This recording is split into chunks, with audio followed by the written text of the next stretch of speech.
Jadi alasan saya menggugat karena sebagai advokat saya mau memperjuangkan, dan tugas saya sebagai advokat memperjuangkan penegakan hukum. Penegakan hukum itu termasuk diantaranya norma kesopanan, kepatutan di dalam berbicara. Ya, jadi ini alasan utama supaya jangan setiap orang bisa semena-mena berbicara, tetap harus beradab. Apalagi yang mengaku sebagai akademisi, itu harus berbicara, jangan hanya mencaci maki, tapi mencarikan solusi. Itu yang saya jadikan alasan saya menggugat. Apa sih Pak isi petitumnya yang Bapak gugat?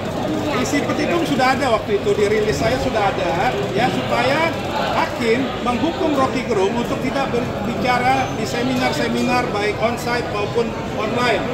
Kenapa saya mengajukan itu? Karena ketika dia berbicara dengan mencaci maki, maka akan dampaknya sangat besar, terutama terhadap persatuan di Indonesia.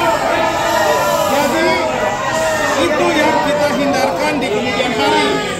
Tidak ada orang yang merasa superior di atas segalanya, apalagi mengaku sebagai akademisi, berbicara sembarangan, terutama kepada pemerintah.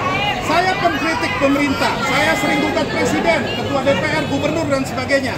Tapi tetap ada cara-cara yang masih bisa ditolerir, bukan mencaci maki pemimpin kita. Itu maksud saya, harus diperbanyak pengkritik pemerintah, tetapi tetap harus mengingat kita manusia beradab, berpendidikan. Jadi inilah yang saya perjuangkan ke pengadilan. Kalau pengadilan menganggap ini memang kesopanan telah dilanggar, maka dia akan dihukum. Mengenai hukumannya tergantung pengadilan. Dan terakhir, saya menyesalkan Rocky Gerung tidak hadir. Kami akan berikan ke teman-teman bukti bahwa dia ber-KTP di Jalan Pisang, Pasar Minggu. Itu ada di dalam putusan Mahkamah Konstitusi. Ini menandakan dia pengecut, karena dia tahu hari ini sidang pertama. Dia juga tahu, bahkan dia sudah mau menunjuk pengacara. Saya sudah tahu pengacaranya karena sudah declare kemana-mana.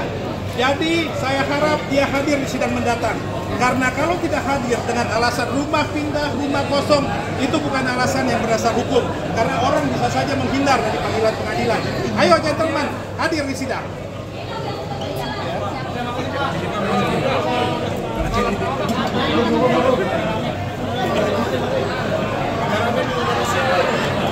Ini udah ya, sudah ya.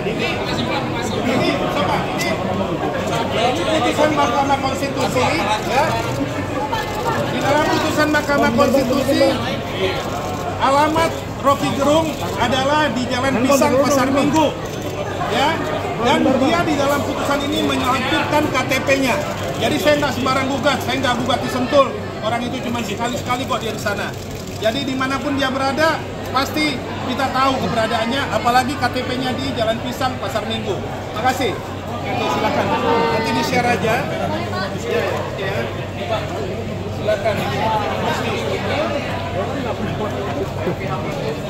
Bang, ini bang. Mana bang suratnya bang?